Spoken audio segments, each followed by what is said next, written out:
আলহামদুলিল্লাহ। শুরুতে আবারও প্রশংসা জ্ঞাপন করছি সেই আল্লাহ সুবহানাহু ওয়া তাআলা, যার বিশেষ তৌফিকে আমরা তার দিনের পথে চলার সৌভাগ্য লাভ করেছি।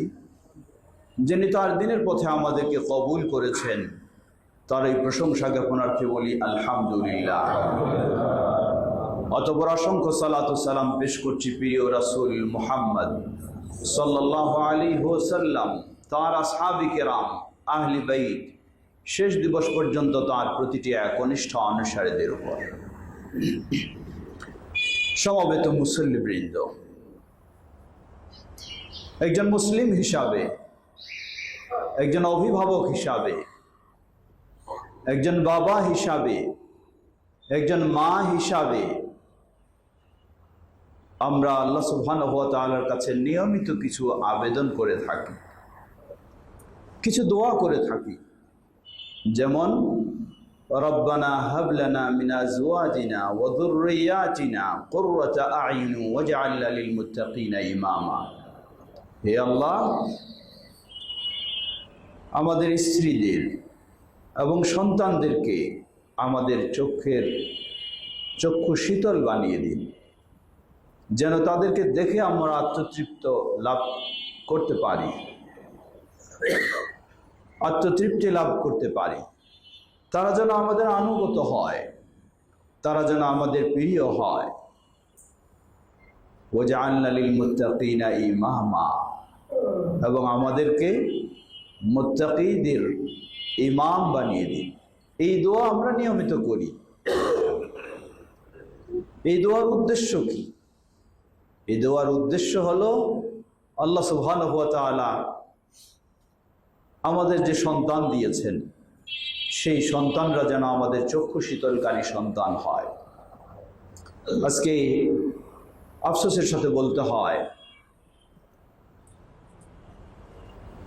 বহু অভিভাবক আর্তনাদ করছেন, তারা হাহুতাশ করছেন, তারা অশান্তিতে রয়েছেন। সন্তানকে নিয়েই আজকে তারা বেকায়দায় রয়েছেন। সমবেত মুসল্লিবৃন্দ, আপনি দুনিয়াতে শুধু বেকায়দায় নয়, যেই সন্তান আপনার বেদিন হয়ে গেছে, যেই সন্তান আজকে আপনার সাথে দুর্ব্যবহার করে, যেই সন্তান আজকে সমাজে সকলের সাথে দুর্ব্যবহার করে, এই সন্তান শুধু আপনাকে দুনিয়াতেই কষ্ট দেবে না, এই সন্তান আপনাকে আখিরাতেও কষ্ট দেবে। একইভাবে যেই সন্তান দুনিয়ায় আপনার অনুগত সন্তান, আদর্শ সন্তান, সমাজেও মানুষের কাছে সে আদর্শ সন্তান, সেই সন্তান দুনিয়াতে যেমন আপনি তাকে নিয়ে শান্তি অনুভব করেন, আখিরাতেও আপনি তাকে নিয়ে শান্তি অনুভব করবেন ইনশাআল্লাহ। লক্ষ্য করুন, সহিহ হাদিসে এসেছে, সহিহ মুসলিমের হাদিস, দুটো হাদিস বলতে চাই, দুটোই সহিহ মুসলিমের। একজন প্রসিদ্ধ তাবেঈ আবু হুরায়রা রাদিয়াল্লাহু তাআলা আনহুকে বললেন, আপনি একজন প্রসিদ্ধ সাহাবী, আমার দুজন শিশু সন্তান মারা গেছে, এ বিষয়ে কি আপনি রাসূলুল্লাহ সাল্লাল্লাহু আলাইহি ওয়াসাল্লাম থেকে কোনো হাদিস আমাকে শুনিয়ে সান্ত্বনা দিতে পারবেন? যেই হাদিস শুনে আমি শান্ত হব, আমি তৃপ্তি লাভ করব, আমি ধৈর্য ধারণ করতে পারবো। সাহাবী আবু হুরায়রা রাদিয়াল্লাহু তাআলা আনহু তিনি বললেন, আমি রাসূলুল্লাহ সাল্লাল্লাহু আলাইহি ওয়াসাল্লাম থেকে যা শুনেছি সেভাবেই বলছি। এই ছোট্ট বাচ্চারা, অপ্রাপ্ত বয়সী যারা পৃথিবী থেকে বিদায় নিয়ে যায়, এই সন্তানেরা তারা হচ্ছে জান্নাতে এমনভাবে বিচরণ করবে, তাদের কোনো বাধা নিষেধ থাকবে না, যেখানে মন চায় সেখানেই জান্নাতে তারা ঘোরাফেরা করবে, প্রবেশ করবে। বললেন, এই সন্তানেরা সেই কিয়ামতের মাঠে তাদের অবস্থা কি? এই সন্তানেরা তাদের বাবা অথবা বাবা মা দুজনেরই তাদের কাপড় ধরবে অথবা হাত ধরবে, ধরে আল্লাহর কাছে বলবে, হে আল্লাহ, আমার এই বাবা মাকে যতক্ষণ না জান্নাত দাও ততক্ষণ পর্যন্ত আমিও জান্নাতে যাচ্ছি না। তাদের এই ছোট বাচ্চাদের সুপারিশে আল্লাহ সুবহানাহু ওয়া তাআলা ছোট বাচ্চাকেও এবং তার বাবা মা উভয়কেই জান্নাতে স্থান দান করবেন। সুবহানাল্লাহ, কি সৌভাগ্য আপনার যদি সত্যি আপনি সেই মুসলিম সন্তানের বাবা হতে পারেন, মুসলিম সন্তানের মা হতে পারেন। অন্য আরেক হাদিস, সেটিও সহিহ হাদিস, রাসূলুল্লাহ সাল্লাল্লাহু আলাইহি ওয়াসাল্লাম বলেন, এক শ্রেণীর মানুষ তারা যারা জান্নাতে যাবে, জান্নাতে যেই শ্রেণী যেই স্তরে তারা বসবাস করছে, অবস্থান করছে, হঠাৎ দেখবে এই স্তর এই ক্লাসের চেয়ে তাদের ক্লাস চেঞ্জ হয়ে হাই ক্লাস হয়ে গেছে। সুবহানাল্লাহ, হঠাৎ তারা দেখবে জান্নাতে তারা যেই ক্লাসে যেই স্তরে ছিল এটা হাই ক্লাস হয়ে গেছে। তারা জিজ্ঞাসা করবে, ও আন্না হাযা লি, ব্যাপার কি? হঠাৎ ভাবে আমি ছিলাম এই স্তরের জান্নাতের মানুষ, আমার স্তর আরো হাই হয়ে গেল, আরো উন্নত স্তর হয়ে গেল, কি কারণে, কিভাবে? তাদেরকে আল্লাহর পক্ষ থেকে বলা হবে, জেনে রাখো তোমার সন্তান তোমার জন্য ইস্তেগফার করেছে, ক্ষমা প্রার্থনা করেছে, আল্লাহর কাছে দোয়া করেছে, তাই সেই সন্তানের দোয়ার বদলতে তোমার জান্নাতের স্তর আজকে আল্লাহ বৃদ্ধি করে দেওয়া হবে। সুবহানাল্লাহ। সুতরাং মনে রাখবেন, সত্যি আপনি সৌভাগ্যবান যদি ওই সন্তানের বাবা হতে পারেন, সৌভাগ্যবান ওই সন্তানের মা হতে পারেন, যেই সন্তান আপনাকে জান্নাতেও সুপারিশ করে নিয়ে যাবে, আবার যেই সন্তানের দোয়া ইস্তেগফারের মাধ্যমে জান্নাতে আপনার স্তর আল্লাহ সুবহানাহু ওয়া তাআলা জান্নাতের ক্লাস আপনার আরো বৃদ্ধি করে দেবে। আল্লাহ আমাদের সকলের সন্তানদেরকে সেভাবে কবুল করে নিন। আল্লাহ আমাদেরকে তৌফিক দান করুন, আমাদের সন্তানদেরকে যেন সেভাবে আমরা গড়ে তুলতে পারি। সমবেত মুসল্লিবৃন্দ, 2025 শিক্ষাবর্ষ শেষ, বার্ষিক ফলাফল গ্রহণ করছেন। 2026 কর্মসূচি আপনি নিচ্ছেন। আপনার সন্তানকে কোন স্কুলে নিয়ে যাবেন, আপনার সন্তানকে কোন প্রতিষ্ঠানে পড়াবেন, আপনার সন্তানের প্রতিষ্ঠান খুঁজতে আপনি অস্থির, যেন তাকে আপনি ভালো প্রতিষ্ঠানে দিতে পারেন, ভালো শিক্ষা প্রতিষ্ঠান তার জন্য বেছে নিতে পারেন। কত টাকার প্রয়োজন, অসুবিধা নেই। প্রয়োজন মা ঘরে তাদের বিশ্রামেরও প্রয়োজন নেই, প্রয়োজনে সকাল সন্ধ্যা মাও বাচ্চাকে নিয়ে যাবে স্কুলে, নিয়ে আসবে স্কুল থেকে, সব কিছু থেকে ব্যস্ত হয়ে যান সেই সন্তানদেরকে শিক্ষিত করার জন্য, সন্তানদেরকে গড়ে তোলার জন্য। আপনি কি ভেবেছেন একবারও? আপনি কি চিন্তা করেছেন নতুন বছরের এই কর্মসূচির সাথে আপনার সন্তানকে যেন ওই বানাতে পারেন যেই সন্তান আপনার হাত ধরে টেনে নিয়ে জান্নাতে প্রবেশ করাবে আপনাকে? কতটুকু আপনি ভেবেছেন? তাকে একটু চিন্তা করেছেন? তাকে আপনার কর্মসূচিতে রেখেছেন? আজকে খুঁজছেন আপনি কত সেই উন্নত শিক্ষা প্রতিষ্ঠানে নিয়ে যাবেন যেখানে হয়তোবা আপনার সন্তান বাউল ফকিরের মতো নষ্ট হয়ে যাবে, অথবা নাস্তিকদের মতো আল্লাহতে বিশ্বাস হারিয়ে ফেলবে, বেদিন হয়ে যাবে, মুরতাদ হয়ে যাবে, ইহুদির মতো হয়ে যাবে, খ্রিস্টানের মতো হয়ে যাবে, বৌদ্ধের মতো হয়ে যাবে, হিন্দুর মতো হয়ে যাবে। সেই ধরনের করার জন্য, গড়ে তোলার জন্য আপনার সন্তানের পিছনে কত টাকা প্রয়োজন তা দিতে আপনি প্রস্তুত। কোথায় নিতে প্রয়োজন, কোন ইংলিশ মিডিয়াম বলেন আর কোন কোন মিডিয়াম বলেন, সেই ব্রিটিশ কারিকুলাম বলেন আর সেই অমুক কারিকুলাম বলেন, সব কিছু খুঁজে বেড়াচ্ছেন। আপনি কি একটু ভেবেছেন আপনার এই সন্তান কি আপনার জন্য একবারও আল্লাহর কাছে কেঁদে বলবে রব্বির হামহুমা কামা রব্বায়ানি সাগীরা? না, বলবে না। সেটিকে একটু আপনি ভেবে দেখেছেন? ফরজ আপনার জন্য, নফল নয়। মুসলিম যদি আপনি হয়ে থাকেন, মুসলিম বাবা হলে, মুসলিম মা হলে আপনার জন্য ফরজ এটি, সবচেয়ে বড় ফরজ এটি। আপনার সন্তানকে ওই পথে গড়ে তুলতে হবে যাতে আপনার সন্তান তার রবকেও চিনে, তার বাবা মাকেও চিনে, তার রবের সাথেও ভালো আচরণ করে, বাবা মার সাথেও ভালো আচরণ করে, দেশবাসীর সাথেও ভালো আচরণ করে। যাকে দিয়ে আপনি দুনিয়াতে উপকৃত হবেন, যাকে দিয়ে আপনি আখিরাতে উপকৃত হবেন, তেমন ভাবে গড়ে তোলা আপনার জন্য ফরজ। লক্ষ্য করুন, রাসূলুল্লাহ সাল্লাল্লাহু আলাইহি ওয়াসাল্লাম কতই না স্পষ্ট করে বলেছেন।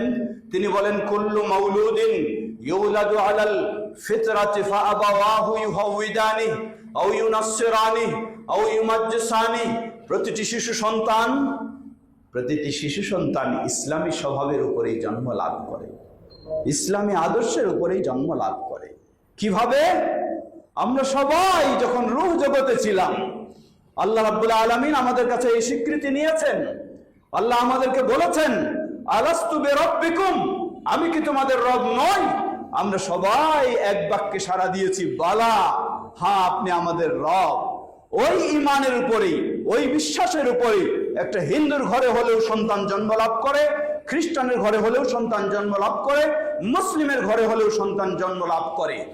আল্লাহ রাসূল সাল্লাল্লাহু আলাইহি ওয়াসাল্লাম বললেন, ওই ইসলামী আদর্শের সন্তানটাকে ফাআবাওয়াহু ইউহাউইদানি, তার বাবা মা তাকে ইহুদি বানিয়ে ফেলে, আও ইউনাসসিরানি, বাবা মা তাকে খ্রিস্টান বানিয়ে ফেলে, আও ইউমাজ্জিসানি, বাবা মা তাকে অগ্নিপূজকের মতো বানিয়ে ফেলে। আফসোস, আজকে একজন ইহুদি তার সন্তানকে ইহুদি বানাবে, এটাই স্বাভাবিক, বাস্তবে তাই বানিয়ে থাকে। খ্রিস্টান তার সন্তানকে তাই খ্রিস্টানে বানায়, হিন্দু তার সন্তানকে হিন্দু বানায়, বৌদ্ধ তার সন্তানকে বৌদ্ধ বানায়। কিন্তু আফসোস, নাস্তিক তার সন্তানকে নাস্তিকও বানায়, কিন্তু মুসলিম তার সন্তানকে মুসলিম বানাচ্ছে না। এই ক্ষেত্রে আমরা কতই না দুর্বল হয়ে গেছি। ভাবতে হবে আপনাকে, দুনিয়ায় আপনার শেষ নয়। যেই সন্তানকে আপনি ইহুদি আচরণে গড়ে তুলেছেন, খ্রিস্টানের আচরণে গড়ে তুলেছেন, নাস্তিকের আচরণে গড়ে তুলেছেন, ওই সন্তান আখিরাত তো পরের বিষয়, দুনিয়াতেই আপনাকে শিক্ষা দেয়। আপনাকে তো সেই আপনার আদরের সন্তান, কলিজার টুকরার সন্তান, যাকে আপনি এত উচ্চ শিক্ষিত করলেন, উন্নত করে গড়ে তুললেন, সেই একদিন আপনাকে আপনার ঘর থেকে বের করে বৃদ্ধাশ্রমে পাঠায়। কারণটা কি? কারণ তো হবেই, ইহুদিদের কালচারে তাকে আপনি গড়ে তুলেছেন, খ্রিস্টানদের কালচারে তাকে আপনি গড়ে তুলেছেন, সে তো সেই কালচার অনুযায়ী ব্যবস্থা নেবে। আপনার জন্য আল্লাহর কাছে দোয়া তো দূরের কথা। প্রিয় ভাইয়েরা আমার, পর্দার আলের মা ও বোনেরা, সুতরাং প্রতিটি মুসলিম বাবা মাকে এই কর্মসূচি নিতেই হবে। যদি আপনি মুসলিম হয়ে থাকেন, যদি আপনি জান্নাতের আশা করে থাকেন, যদি আপনি আল্লাহকে ভয় করে থাকেন, যদি নিজে জান্নাতি হতে চান, সন্তানকে জান্নাতি বানাতে চান, যদি নিজে জাহান্নাম থেকে বাঁচতে চান, সন্তানকে জাহান্নাম থেকে বাঁচাতে চান, তাহলে আপনাকে নতুন শিক্ষাবর্ষে সেই কর্মসূচি আপনাকে নিতেই হবে, যাতে আপনার সন্তানকে আপনি মুসলিম হিসাবে গড়ে তুলতে পারেন। হয়তো আপনি বলবেন যে তাহলে কি ইঞ্জিনিয়ার বানানো যাবে না, তাহলে কি ডাক্তার বানানো যাবে না? জবাব, ইসলাম ইঞ্জিনিয়ার বানাতে বাধা দেয়নি, ইসলাম ডাক্তার বানাতেও বাধা দেয়নি, কিন্তু ইসলাম বাধা দিয়েছে আপনি বেনামাজি নাস্তিক ডাক্তার বানাবেন না, আপনি বেনামাজি নাস্তিক ইঞ্জিনিয়ার বানাবেন না, আপনি সুদখোর ঘুষখোর ইঞ্জিনিয়ার বানাবেন না, সেই বেনামাজি হারামে প্রিয় হারামে লিপ্ত এমন অর্থনীতিবিদ বানাবেন না। আপনি বানাবেন মুসলিম ডাক্তার, নামাজি ডাক্তার, আপনি বানাবেন মুসলিম ইঞ্জিনিয়ার, নামাজি ইঞ্জিনিয়ার। এটিতে ইসলামে আপনাকে কখনোই বাধা দেয়নি। সকল সন্তানকেই শুধু ওই দাওরা হাদিস মাদ্রাসা মুহাম্মাদিয়া আরবিয়া পড়ায় সেই বড় আলেম করে তৈরি করতে হবে, ইসলাম তো এটি বাধ্য করেনি। আপনার কয়েক সন্তান রয়েছে, একজনকে বড় আলেম বানাবেন, একজনকে বড় ডাক্তার বানাবেন, একজনকে বড় ইঞ্জিনিয়ার বানাবেন, কোনো অসুবিধা নেই। কিন্তু যাকে আলেম বানাবেন সে তো আলেমই থাকবে, আর যাকে ইঞ্জিনিয়ার বানাবেন, যাকে ডাক্তার বানাবেন, সে যেন অবশ্যই মুসলিম ইঞ্জিনিয়ার হয়, মুসলিম ডাক্তার হয়, যেন অবশ্যই নামাজি হয়, অবশ্যই যেন আল্লাহ ভীরু হয়, অবশ্যই যেন ওই ডাক্তার ওই ইঞ্জিনিয়ারও আপনার জন্য আল্লাহর কাছে হাত তুলে বলতে পারে, রাব্বির হামহুমা কামা রাব্বায়ানি সগীরা। তাহলেই সত্যি আপনি সফল হবেন ইনশাআল্লাহ। সমবেত মুসল্লিবৃন্দ, সুতরাং ফিরে আসুন। নতুন শিক্ষাবর্ষে বহু নতুন আপনি কর্মসূচি হাতে নিচ্ছেন। বংশালবাসীর আলহাজ আওলাদ হোসেন সাহেবের নেতৃত্বে পরিচালিত সেই মাদ্রাসা মুহাম্মাদিয়া আরবিয়া, পাশেই আমাদের রয়েছে প্রাচীন মাদ্রাসাতুল হাদিস, এই ধরনের বহু শিক্ষা প্রতিষ্ঠান রয়েছে, সেখানেও তো আমরা আলেম বানাবই। কিন্তু মনে রাখতে হবে, অন্য আপনি যেখানেই যে প্রতিষ্ঠানেই খুঁজে নেন না কেন, সেখানে অবশ্যই আপনাকে আপনার সন্তান যেন মুসলিম হিসাবে টিকে থাকে, সে যেন ইসলামী আদর্শের উপরে থাকে, সে যেন একজন নামাজি হয় কমপক্ষে, সে যেন আপনার কাছে জন্য আল্লাহর কাছে দোয়া করতে পারে, এমন ভাবে আপনাকে গড়ে তুলতে হবে। ফিরে আসি ওই হাদিসের কথা, যেই হাদিসে বলা হয়েছে মুসলিম ছোট সন্তানেরা বাবা মাকে হাত ধরে টেনে জান্নাতে নিয়ে যাবে। হয়তো কেউ বলতে পারেন এই হাদিসে তো বলা হয়েছে অপ্রাপ্ত শিশুদের কথা। জবাব, অপ্রাপ্ত শিশু মানে কি? অপ্রাপ্ত শিশু মানে যে প্রাপ্তবয়স্ক এখনো হয়নি। প্রাপ্তবয়স্ক কখন হয়? সাধারণভাবেও যদি আমরা নর্মালি যদি মেনে নেই, তাহলে 15 বছর বা এই ধরনের হলে সে যৌবনে পদার্পণ করে থাকে, তাকে বলা হয় প্রাপ্তবয়স্ক। এর পূর্বে যদি সে মারা যায় তাহলে তার এই অবস্থা হবে। তার জন্য এই সুসংবাদ, সে জান্নাতি হবে এবং বাবা মাকেও সে জান্নাতি বানানোর চেষ্টা করবে ইনশাআল্লাহ। এর পূর্বে মানে আপনার বাচ্চার বয়স যদি 10 বছর হয়, যদি 12 বছর হয়, সেও এই হুকুমের মধ্যে অন্তর্ভুক্ত হবে ইনশাআল্লাহ। তাহলে এই 12 বছর নয়, আজকে তো আমরা আমাদের সন্তানদেরকে 3-3.5 বছর হলেই তাকে প্লে, তাকে নার্সারি, এই ধরনের শ্রেণীতে আমরা নিয়ে যাচ্ছি। এই ছোট্ট শিশু, যেই শিশুটি ইসলামী স্বভাবের উপরে জন্ম লাভ করেছে, এই ছোট্ট শিশুকে যদি আপনি ছোট্ট বয়স থেকেই তাকে ইসলাম মুক্ত শিক্ষার দিকে ঠেলে দেন, ইসলাম মুক্ত, যেখানে ইসলামের কিছুই নেই, গন্ধ নেই, যেই পরিবেশেও নেই, শুধু নাস্তিকতা, নারী পুরুষের অবাধ বিচরণ এবং কোন রকমের তাদের মাঝে আদর্শ বলতে কিছু নেই, এমন প্রতিষ্ঠানগুলিকে উন্নত বলে মনে করে সেখানে আপনি ছেড়ে দেন, আর ওই ছেলে ওই মেয়ে এই বয়সেও যদি মারা যায়, তাহলে আপনি ভেবে দেখুন আপনি তাকে কোন পথে ছেড়ে দিয়েছেন, আপনি তাকে কোন পথে এগিয়ে নিয়েছেন। সুতরাং অনুরোধ জানাবো প্রতিটি অভিভাবককে, আল্লাহ আমাদের সকলকে সে তৌফিক দান করুন। ওয়া আখিরু দাওয়ানা আলহামদুলিল্লাহি রাব্বিল আলামিন। আসসালামু আলাইকুম।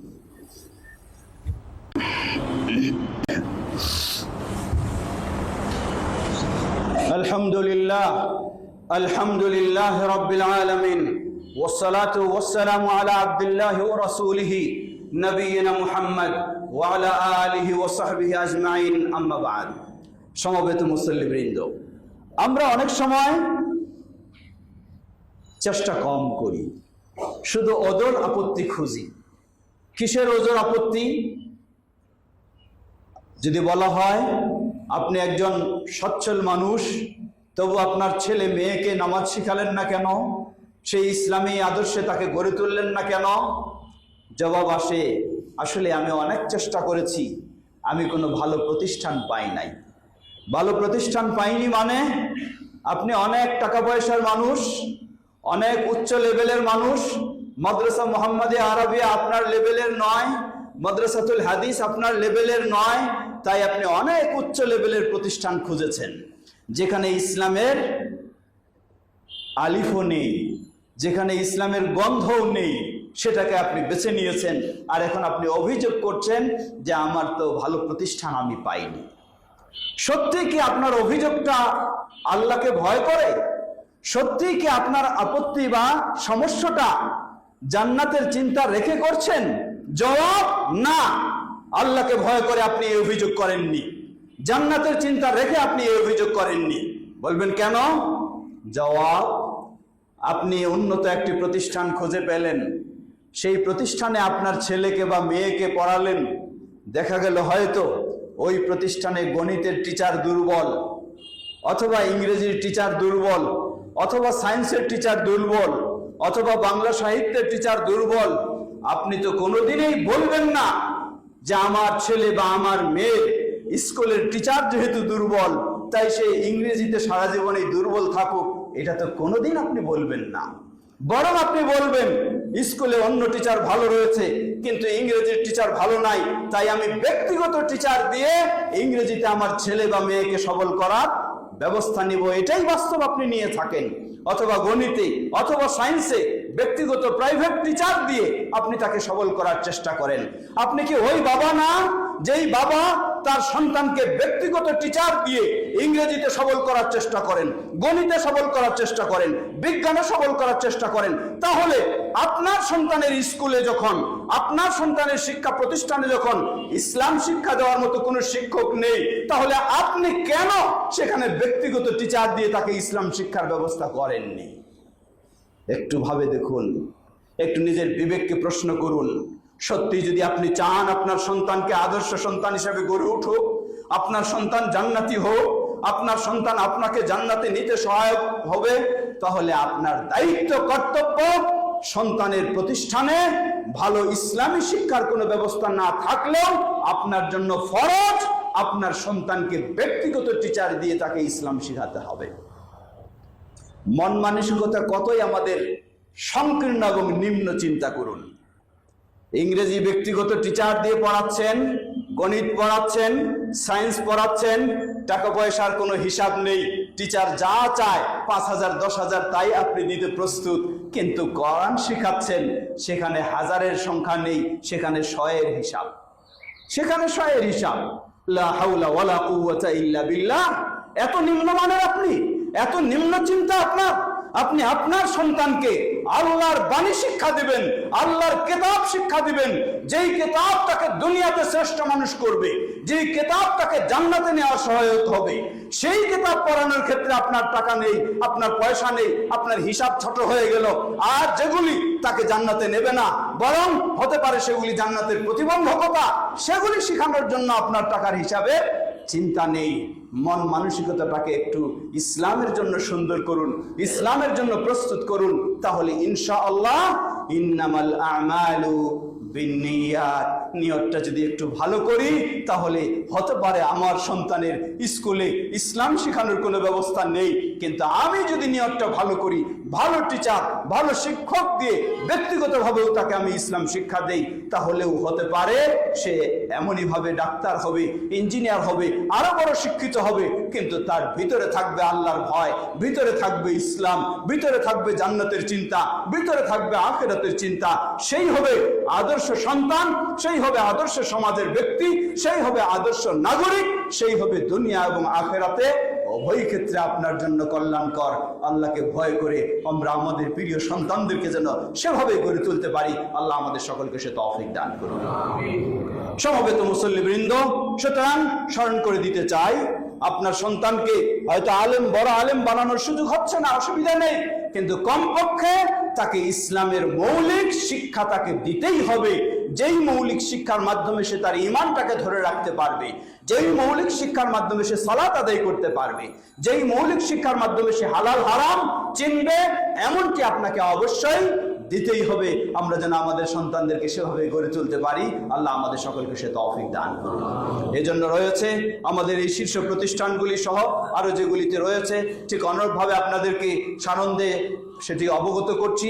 যারা উত্তরার দিকে রয়েছেন, সেই বৃহত্তর উত্তরায়, সেখানেও আমাদের সহিহ আকীদায় কোরআন এবং সুন্নাহর আলোকে সুন্দর একটা প্রতিষ্ঠান আমরা গড়ে তুলেছি, জামিয়া মানারুত তাওহীদ, যেটি মদিনা বিশ্ববিদ্যালয়ের সিলেবাসের কারিকুলামের আলোকে আমাদের বাচ্চাদেরকে যেমনইভাবে জেনারেল সাবজেক্টগুলিতেও সে উন্নত শিক্ষায় শিক্ষিত হবে, আরবিক ইসলামী শিক্ষায় শিক্ষিত হবে।